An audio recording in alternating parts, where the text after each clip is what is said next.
मित्रांनो, अभ्यास करताय ना? तर मागच्या व्हिडिओमध्ये आपण संच आणि संच लिहिण्याच्या पद्धती पाहिल्या. तर आपण आता आज पुढचा मुद्दा पाहणार आहोत. संचाचे प्रकार. संचाचे प्रकार हे त्या संचामध्ये किती घटक आहेत याच्यावरून तयार केले जातात. उदाहरणार्थ एखाद्या संचामध्ये खूप घटक आहेत, काही संचांमध्ये घटकच नाहीत, काही संचामध्ये थोडेसेच घटक आहेत. तर त्यांच्या किती असण्यावरून त्यांचे वेगवेगळे प्रकार हे पाडले जातात. तर आपण कोणत्या कोणत्या प्रकारचे संच असतात ते आता आपण पाहूयात. साधारणपणे संचाचे 4 प्रकार पडतात. पहिला एक घटक संच, दुसरा रिक्त संच, तिसरा शांत संच आणि चौथा अनंत संच. तर मग आता आपण पहिल्या संच प्रकाराची माहिती घेऊयात. तो आहे एक घटक संच. एक घटक संच, ज्या संचात फक्त एकच घटक असतो अशा संचास एक घटक संच असे म्हणतात. उदाहरणाद्वारे आता आपण हे समजून घेऊयात. ए हा सममूळ संख्यांचा संच आहे. म्हणजे असा संच की ज्या संचातील सर्व संख्या ह्या मूळ पण असतील आणि समसुद्धा असतील. तर आधी आपण पाहिल्याप्रमाणे सममूळ संख्या ही एकच आहे, ती म्हणजे 2. बाकीच्या सर्व मूळ संख्या ह्या विषम आहेत. तर यादी पद्धतीने हा संच कसा लिहिता येईल? तर तो अशा प्रकारे लिहिता येईल. याच्यामध्ये तुम्ही बघताय की या संचामध्ये एकच घटक आहे. तर या संचाच्या गुणधर्माप्रमाणे याच्यामध्ये एकच घटक असल्यामुळे याला एक घटक संच असे म्हणतात. दैनंदिन जीवनातलं एक उदाहरण द्यायचं झालं तर या जगातील सर्वात बुद्धिमान प्राणी याच्यामध्ये उत्तर एकच असेल, मनुष्य. जो एकच घटक आहे या संचाचा, म्हणूनच तो एक घटक संच म्हणून ओळखला जातो. दुसरा संचाचा प्रकार पाहणार आहोत आपण, रिक्त संच. ज्या संचात दिलेल्या गुणधर्माचा एकही घटक नसतो त्यास रिक्त संच म्हणतात.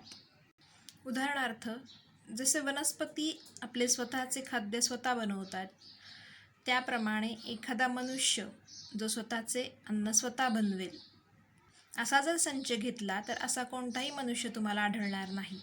म्हणजेच तो संच रिक्त संच म्हणून ओळखला जाईल. अजून एक उदाहरण पाहूयात.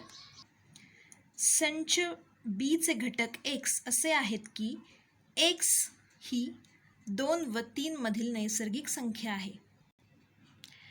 तर नैसर्गिक संख्या तुम्हाला माहितीच आहेत, त्याच्यामध्ये अपूर्णांक येत नाहीत. त्यामुळे 2 व 3 मध्ये कोणतीही संख्या येत नाही. म्हणून हा संच रिक्त संच आहे. रिक्त संच अशा पद्धतीने दाखवायचा. अशा पद्धतीने रिकामा महिरपी कंस इथे दाखवायचा आहे आणि असं एक चिन्ह, याला फाय असे म्हणतात. अशा 2 पद्धतीने आपल्याला रिक्त संच दर्शविता येईल. अजून एक उदाहरण घ्यायचं झालं तर असा मनुष्य की ज्याची उंची 100 फूट आहे. तर असा कोणताही मनुष्य आपल्याला आढळत नाही. तर तुम्हाला रिक्त संच म्हणजे काय हे कळालं असेल. पुढचा संचाचा प्रकार आहे शांत संच. जो संच रिक्त आहे किंवा ज्या संचातील घटकांची संख्या मर्यादित असते व मोजता येते त्याला शांत संच म्हणतात. उदाहरणार्थ, तुमच्या वर्गातील विद्यार्थ्यांची संख्या, तुम्हाला ते विद्यार्थी मोजता येतात. जे किती असतील 40, 50, 60, म्हणजे तुम्हाला ते मोजता येतात, मर्यादित आहेत. अशा संचांना शांत संच असे म्हणतात. आपण एक उदाहरण पाहूयात. उदाहरणार्थ, संच सीचे घटक पी हे असे आहेत की पी ही 1 ते 22 मधील 4 ने विभाज्य संख्या आहे. म्हणजेच 1 ते 22 या संख्यांमध्ये 4 ने कोणकोणत्या संख्यांना भाग जातो त्या संख्यांचा संच आपल्याला इथे करायचा आहे. तर यादी पद्धतीमध्ये हा संच असा आपल्याला लिहिता येईल की त्याच्यामध्ये 4, 8, 12, 16, 20 हे सर्व घटक येतील की ज्यांनी 4ला भाग जातो. तर या संचामध्ये 5 घटक आहेत, मर्यादित आहेत आणि आपण ते मोजूही शकतो. म्हणूनच यांना काय म्हणतात? शांत संच.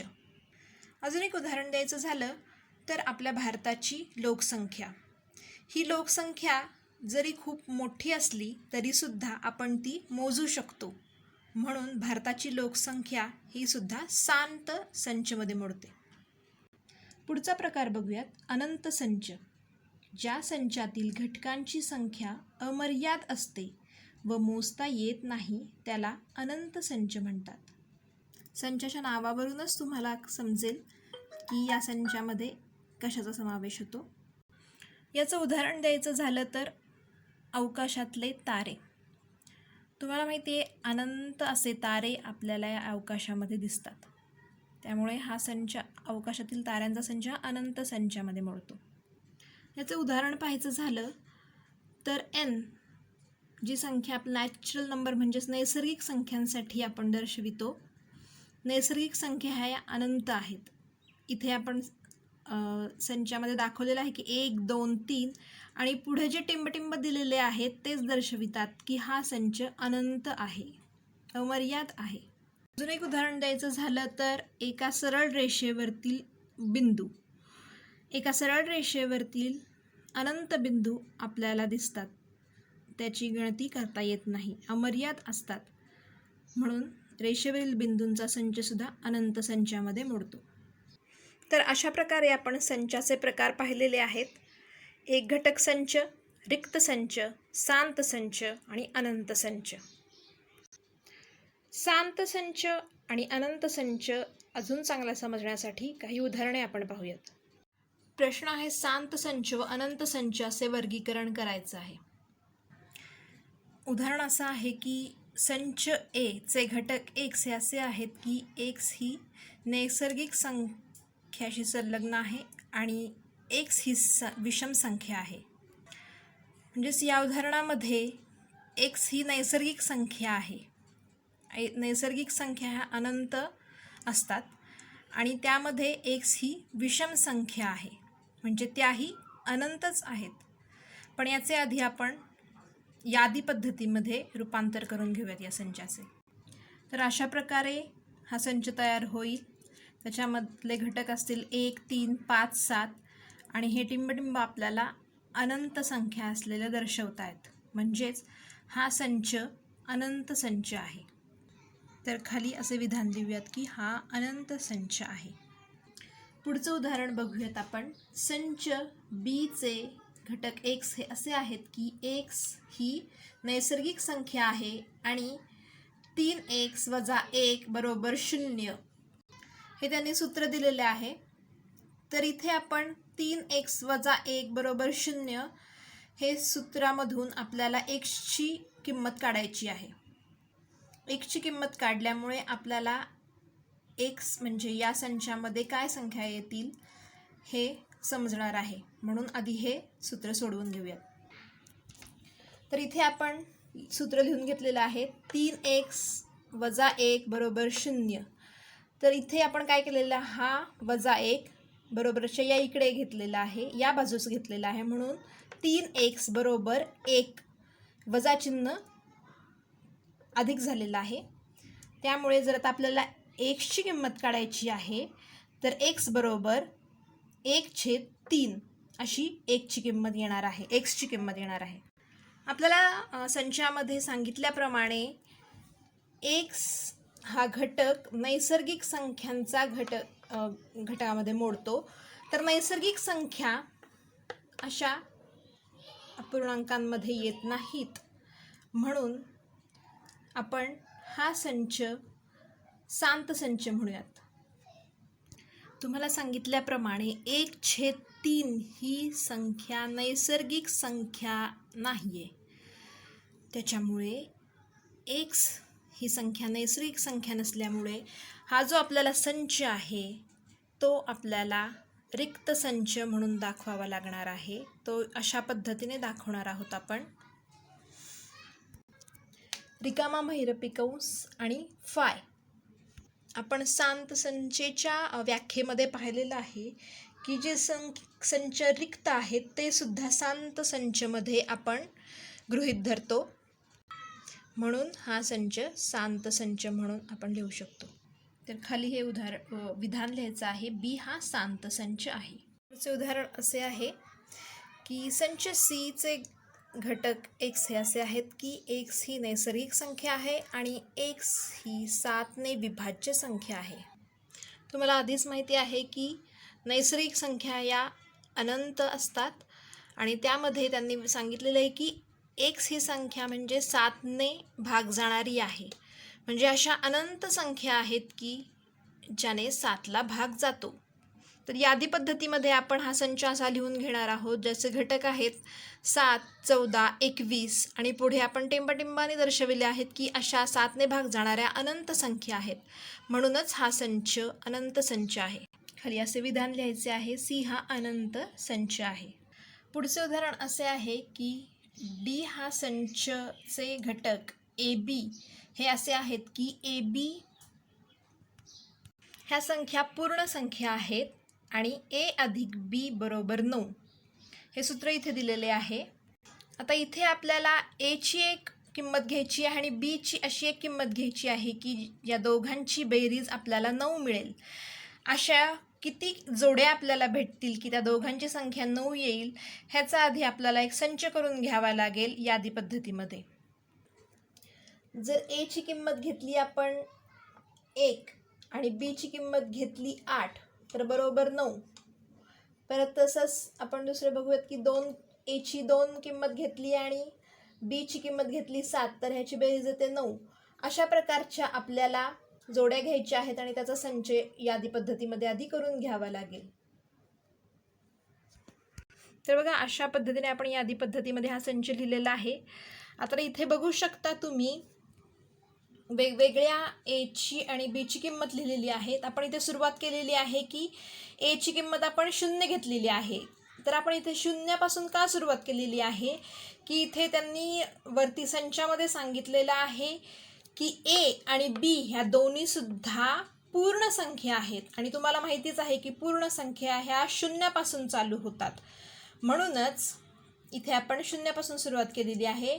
म्हणून आपण इथे पहिल्यांदा एची किंमत 0 आणि बीची किंमत 9 घेतलेली आहे. त्याच्यानंतर एची किंमत 1 आणि बीची किंमत 8, एची किंमत 2, बीची 7, एची 3, बीची 6, एची 4, बीची 5, एची 5, बीची 4, एची 6, बीची 3, एची 7, बीची 2, एची 8 आणि बीची 1 आणि तसंच शेवटचं इथे एची किंमत 9 घेतलेली आहे आणि बीची किंमत 0 घेतलेली आहे. या सगळ्यांची बेरीज आपल्याला 9 मिळते. इथे आपल्याला ह्या सगळ्या घटक जे आहेत या संचाचे ते मोजता येतात, मर्यादित आहेत, म्हणून याला डी हा शांत संच आहे असे म्हणता येईल. पुढचे उदाहरण, ई या संचाचे घटक एक्स हे असे आहेत की एक्स हा पूर्णांक संचाचा घटक आहे, तसेच एक्स वर्ग बरोबर 100. तर इथे गुणधर्म काय दिलेला आहे संचाचा की एक्सचा वर्ग बरोबर 100. तर तुम्ही सांगू शकता मला की अशी कोणती संख्या आहे की ज्याचा वर्ग 100 येतो? तर त्याचं उत्तर आहे 10. पण त्याच्याच बरोबर एक्स ही संख्या पूर्णांक संख्याचा घटक आहे, ज्याच्यामध्ये आपल्याला वजा सुद्धा संख्या भेटतात आणि अधिकसुद्धा संख्या भेटतात. म्हणून आपल्याला इथे एक्सचा वर्ग बरोबर 100 याचा संच तयार करताना तो अशा पद्धतीने लिहावा लागेल. कारण की या संचामध्ये आपण वजा 10 पण घेतलेले आहेत, कारण की एक्स ही संख्या पूर्णांक संचामधली आहे आणि आपल्याला दिलेल्या ह्याच्यानुसार एक्सचा वर्ग बरोबर 100. मग या वजा 10चा पण वर्ग 100 येतो आणि या 10चा अधिक 10चा पण वर्ग 100 येतो. म्हणूनच आपल्याला या संचाचे घटक मोजता येत आहेत. म्हणूनच ई हा संच शांत संच आहे. उदाहरण घेऊयात आपण. संच एफचे घटक ए बी असे आहेत की ए बी हे परिमेय संख्यांचे घटक आहेत. ए अधिक बी बरोबर 11. तर तुम्हाला माहितीच असेल की परिमेय संख्यांमध्ये पूर्णांक अपूर्णांक अशा सर्व संख्यांचा समावेश होतो. तसेच आपल्याला इथे सूत्र दिलेले आहे की ए अधिक बी बरोबर 11. मागील उदाहरणात केल्याप्रमाणे आपल्याला ए आणि बीची बेरीज 11 येईल असे विविध गट करायचे आहेत. ते खालीलप्रमाणे करूयात. तर हा संच यादी पद्धतीने असा लिहिता येऊ शकतो आणि तुम्हाला सांगितल्याप्रमाणेच परिमेय संख्या या अनंत असतात. त्याच्यामध्येच पूर्णांकांचा समावेश होतो, तसंच अधिक वजा अशा सर्व संख्यांचा समावेश होतो. म्हणूनच आपण ए आणि बी ह्या दोघांची बेरीज 11 येईल अशा पहिला जो कंस घेतलेला आहे याच्यामध्ये 6 आणि 5 घेतलेले आहे. या दोघांची बेरीज 11 येते. परत 3.5 आणि 7.5 या दोघांची बेरीज 11 येते. आणि वजा 15 आणि 26 या दोघांची बेरीज 11च येते. आणि अशाच प्रकारे विविध आपण गट घेऊ शकतो की ज्यांची बेरीज 11 येते. त्या अमर्याद संख्या अशा आहेत की ज्यांची बेरीज 11 येईल. त्यामुळे हा संच अनंत संच म्हणता येईल. अशा प्रकारे खाली दर्शवायचं की एफ हा अनंत संच आहे. या सर्व उदाहरणांवरून तुम्हाला शांत संच आणि अनंत संचचे वर्गीकरण कसे करायचे हे लक्षात आले असेल. चला तर मग पुढच्या मुद्द्याकडे वळूयात. तर हे विधान खूप महत्त्वाचे आहे आणि नेहमी लक्षात ठेवायचे आहे. संख्यांचे n म्हणजेच नैसर्गिक संख्या, w म्हणजे पूर्ण संख्या, i म्हणजे पूर्णांक संख्या, q म्हणजे परिमेय संख्या आणि r म्हणजे वास्तव संख्यांचे संच हे सर्व संच अनंत संच आहेत. या विधानाचे तुम्हाला उदाहरण सोडवताना खूप उपयोग होणार आहे, म्हणून हे विधान लक्षात ठेवा. पुढचा मुद्दा आहे समान संच. तर समान संच म्हणजे जर दोन संच असतील, संच ए आणि संच बी, तर दोन्ही संचांमधील घटक जर समान असतील, एकसारखे असतील, तर अशा दोन संचांना समान संच म्हणतात. आपण याची व्याख्या बघूयात काय आहे ते. संच ए मधील प्रत्येक घटक संच बी मध्ये आणि बी या संचाचा प्रत्येक घटक संच ए मध्ये असेल तर ते संच समान आहेत असे म्हणतात. आता आपण उदाहरण घेऊयात एक. संच ए मध्ये साने कुटुंब आहे. त्यांच्या घरामधील त्यांच्या 2 अपत्यांचा हा संच आहे. त्यांच्या 2 अपत्यांची नावं आहेत अरुण आणि वरुण. तर यामध्ये त्यांच्या संचामध्ये सानेंच्या अपत्यांच्या संचामध्ये अरुण आणि वरुण हे 2 घटक आहेत. तर दुसरा संच आहे बी. साने यांच्या कुटुंबातील 2 शाळेत जाणारी मुले. त्या शाळेत जाणाऱ्या मुलांच्या संचामध्ये सुद्धा अरुण आणि वरुण हे 2 घटक असणार आहेत. म्हणजेच ह्या दोन्ही संचाचे घटक एकच आहेत. अशा 2 घटका समान असणाऱ्या संचांना समान संच म्हणतात. आता हे उदाहरण पाहूयात आपण. ए हा असा संच आहे की ए मधील घटक हे ईट या शब्दातील अक्षर आहेत. तर ए हा संचामध्ये कोणते कोणते घटक आहेत? ई, ए, टी. तसंच बी हा संच दिलेला आहे दुसरा. बी हा संच असा आहे की यातील एक्सचे घटक हे टी या शब्दातील अक्षर आहेत. मग बी या संचामध्ये कोणते कोणते घटक आहेत? टी, ई, ए. याच्यामध्ये बघा ई आहे, या सेटमध्ये सुद्धा ई आहे, या संचामध्ये ए आहे, या संचामध्ये ए आहे, या संचामध्ये टी आहे, या संचामध्ये टी आहे. क्रम जरी वेगवेगळा असला तरी घटक ह्या दोन्ही संचातले समान आहेत. म्हणूनच अशा संचांना समान संच असे म्हणतात. दुसरे उदाहरण. संच एचे घटक एक्स हे असे आहेत की एक्स बरोबर 2n. n ही नैसर्गिक संख्या आहे आणि x हा 0पेक्षा मोठा आहे आणि 10 आणि 10पेक्षा लहान आहे. तर या आधी पद्धतीमध्ये आपल्याला काय लिहिता येईल? त्यांनी सांगितलेले की x बरोबर 2n. म्हणून आपल्याला इथे 2, 4, 6, 8, 10 असं लिहावं लागणार आहे. कारण की आपल्याला x हा 10 आणि 10पेक्षा लहान आहे असं सांगितलेलं आहे. म्हणजे आपल्याला इथे 2च्या पटीतल्या संख्या लिहायच्या आहेत 10 आणि 10पेक्षा लहान. आणि दुसरा संच आहे संच बीचे घटक y हे असे आहेत की y ही समसंख्या आहे आणि y हे 10 आणि 10पेक्षा लहान आहे. आता यामध्ये ही समसंख्या आहे आणि ती 10पेक्षा लहान आहे आणि 10सुद्धा आहे. म्हणून इथे 2, 4, 6, 8, 10 असे घटक आलेले आहेत संच बी मध्ये, जे की समान आहेत संच ए सारखेच. म्हणूनच हे दोन्ही संच हे समान संचामध्ये मोडतात. हे समान संच कशा पद्धतीने दर्शविले जातात? तर ए बरोबर बी असं जेव्हा आपल्याला संबोधन आपण चिन्हामध्ये दाखवतो त्याचा अर्थ की ए आणि बी हे दोन्ही समान संच आहेत. आणि जेव्हा ए आणि बी हे समान संच नसतात तेव्हा अशा चिन्हाने ते दर्शविले जाते. तर तुम्हाला संचाचे प्रकार आणि समान संच हे समजलं असेल. धन्यवाद.